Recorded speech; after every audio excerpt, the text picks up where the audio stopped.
Tetanus, which is also called as the lockjaw, is caused by the bacterium called as Clostridium tetani.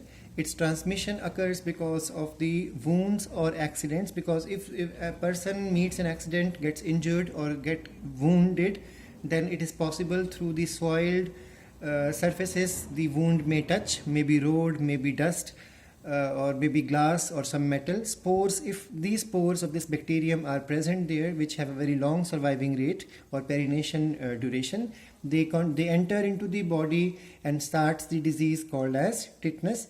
Incubation period for tetanus is 4 days to 21 days.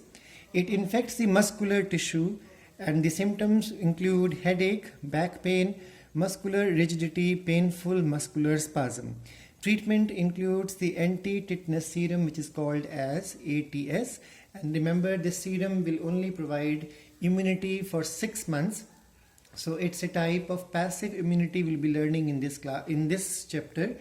That means the immunity is going to be given from outside. Human body cannot develop this immunity, but it is not a long-lasting immunity. It is maximum up to the 6 months. That means if a person meets with the accident again, because he may get tetanus, so he has to take another dose of ATS.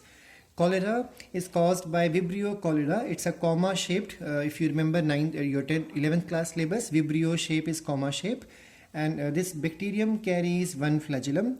It is transmitted through contaminated water with feces, and it infects the intestine. Its symptoms include frequent watery stools and repeated vomiting also. Treatment includes ORS. We all know what is ORS, oral rehydration solution. And then there is a short-term vaccine available even for cholera.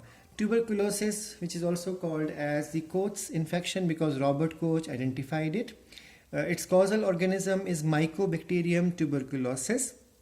It is transmitted through droplets infection through the cough and the sneeze of the infected person.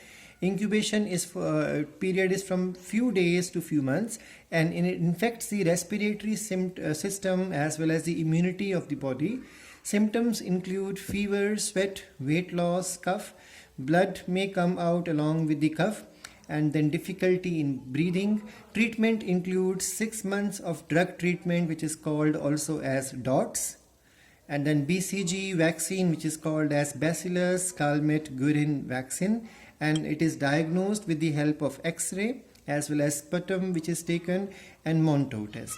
Leprosy, which is also called as Hansen's disease because it was discovered and identified and explained by Hansen disease. Causal organism of this disease is Mycobacterium leprae, which is a bacillus bacteria.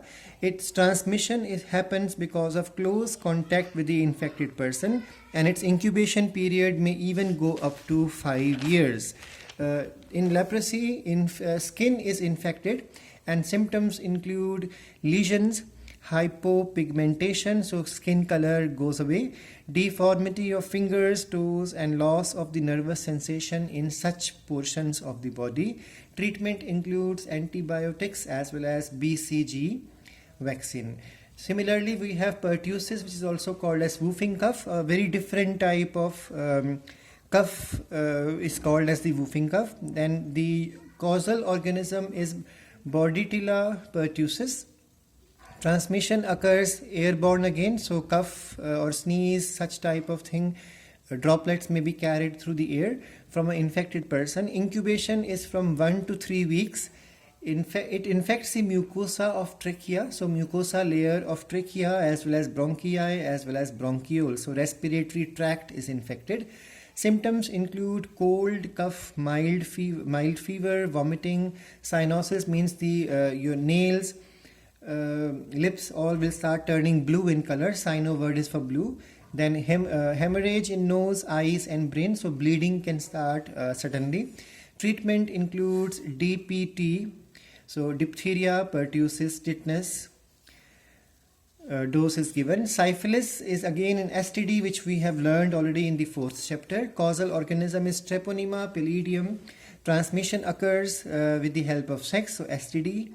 It infects the lymph nodes, genital area, throat, mouth, So ulcers can happen in throat as well as mouth. Symptoms include lesions on skin or mucosa of genitalia, red skin lesions, ulcers in mouth, fever, enlargement of lymph nodes, cardiovascular damage, even the central nervous system damage. Treatment includes penicillin. So I hope this much account of bacterial infections are sufficient, because you have to appear for your MCQs questions also along with the NCERT based answers. Now the next thing to start are the viral diseases, because in NCERT the next diseases discussed are the viral diseases. So just remember, in NCERT only 2 bacterial diseases are explained. One is the typhoid, second is the pneumonia. After that it only mentions dysentery, plague and diphtheria names. And then in the viral infections there are only common cold and the names of dengue and chikungunya, because they are also viral infections. So let's start with the viral diseases.